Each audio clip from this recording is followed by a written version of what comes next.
Okay, this is Lubber Run Park in Arlington, Virginia. Haven't been here in a long time.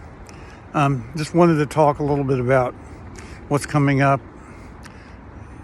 At the start of 2022, I will have reduced my web presence a lot. Blogger is going away at the beginning of the year, and in May, most of the WordPress blogs are going away, and there'll be a new one which is in my name, and there will be and Do Ask, Do Tell will become a much more commercial site about the book itself and about the screenwriting. And a lot of this is because, I'm spending so much time on the news aspects of the blogs that I simply can't get anything else done in the current climate, the way things have gone since the pandemic and all the other problems on January 6th and so forth. Things have really changed so much, it's not practical for me to continue the way I have.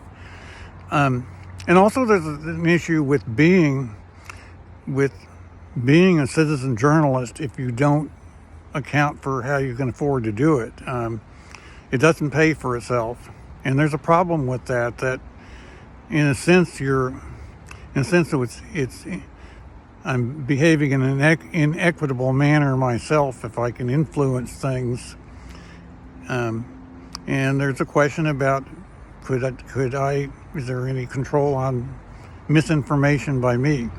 My position on that is it's okay for me to talk about how something affects me, which can be quite nuanced and quite detailed, but I can't give other people advice.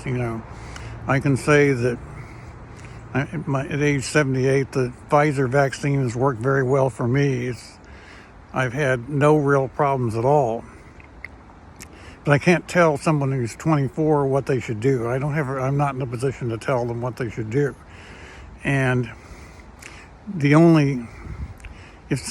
I don't have my own skin in the game, the only legitimate way to participate in what's basically a political issue is to join a group, which I don't really want to do.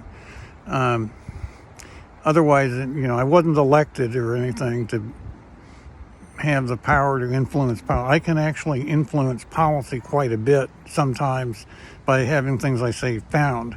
And that's okay if I talk about what affects me, as I've done with gay rights. I think a good example is the books, for example, take the position. Back in the 50s and 60s, when I was thrown out of William and Mary in 1961,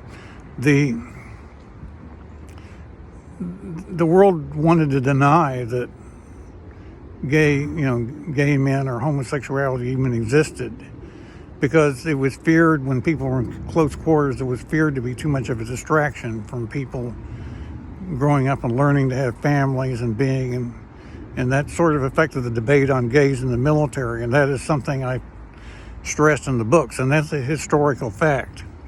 That does not mean that there's a connection between homosexuality and mental illness, which Amazon has cracked down on. That, for example, today you don't want to say that, but you can say that in the past people believe that. So that's just one example.